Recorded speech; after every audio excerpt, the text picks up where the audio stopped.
what a wonderful goal. fantastic goal. Wow, what a shot from Peter Toss. You've probably heard about them by now. Oklahoma City's own, the Energy FC soccer team. They made their debut in 2013. Now fans pack historic Taft Stadium to catch a glimpse of the action. Welcome back to KOCO 5 News at 9 a.m. I am now joined by the men behind the soccer team, the owners of Energy FC, Bob Funk Jr. and Tim McLaughlin. Thank you so much for being here. Absolutely. How did this all start? Let's start a soccer team in Oklahoma City. Yeah. How did this come to be?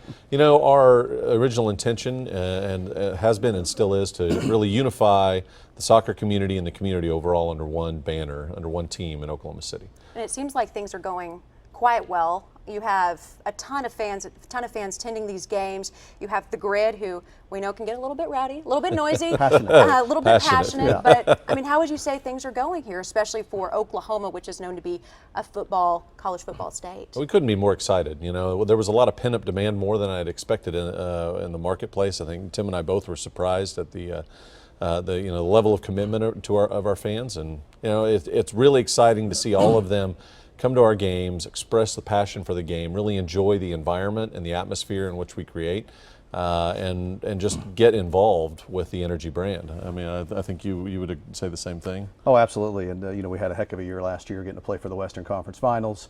It was fantastic, packing out the stadium, 7,800 at that last match. We had a great FC Dallas match, over 7,200, something in that range. So yeah, it's fantastic. The demand is there.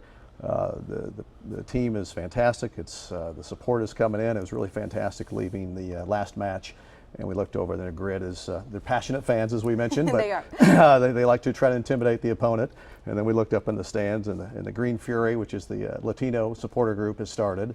And then the fans in the stands were getting the chants down. It was really fun to see how it's catching. So it's been a real thrill. And the community support for us is so important for our overall goal, which is to get to the MLS. You know, we really, that's something we're aspiring to and we're striving for, and something we really want to attain. And we've got to have everyone on board pulling in the same direction to get there. I was going to ask you about long-term goals. Where do you see the Energy in the next 5 years? You're hoping for an MLS, and you might want to walk our viewers through what that means, because right now you are USL, right, and then the MLS would kind of be the next step. Yeah, we're currently in the United Soccer League, the USL.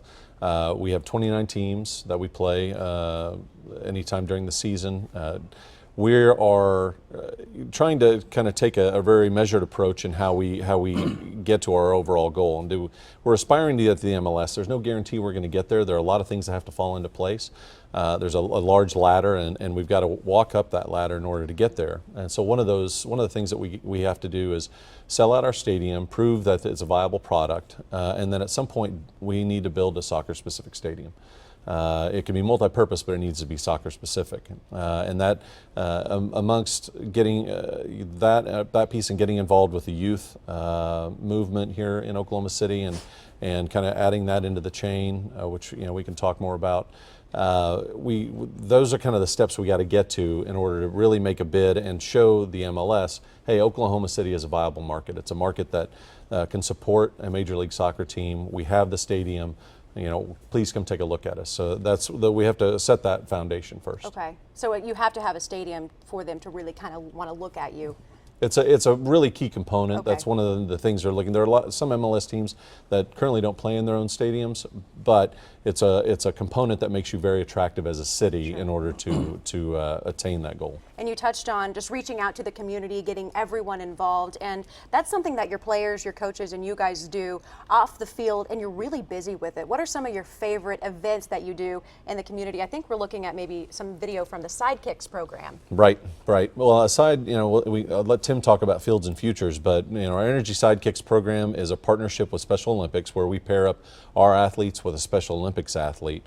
And we have an event actually tomorrow night, our first event for the season, at Soccer City, and they really get to interact with the athletes in both directions. And I think in most respects, it does more for our athletes. A lot of big smiles here. Yeah, they really enjoy the relationship, and they become really involved with those families. And I think it's a great piece of the community outside of what we do with Fields and Futures. And Tim, I'd like for you to talk a little bit about that. I can help with that.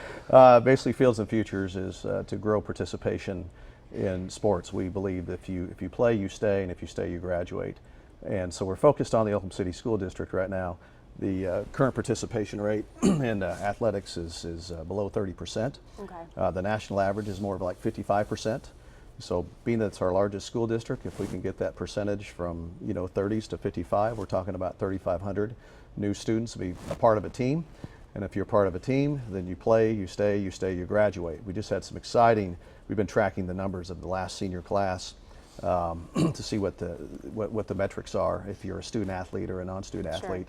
And the graduation rate is 20 points higher. Wow. If you are a student athlete type of thing. So our goal is to get as many students on a team, besides learning life lessons, and there's lots of benefits there. But what I'm really excited about is and Bob's just one of the best one of the best partners I've ever had, for the fact he allows the $2 a ticket we utilize that actually goes back to these fields that we're building that attract these kids. Because if you look at the fields, that was one of the big deterrents to why they were not showing participation. They just were not, they weren't worthy of being called a field. Weren't in good shape. Yeah. Fields and Futures does awesome work. $2 from every energy ticket goes to that organization. You guys have a game on Saturday. Thank you so much for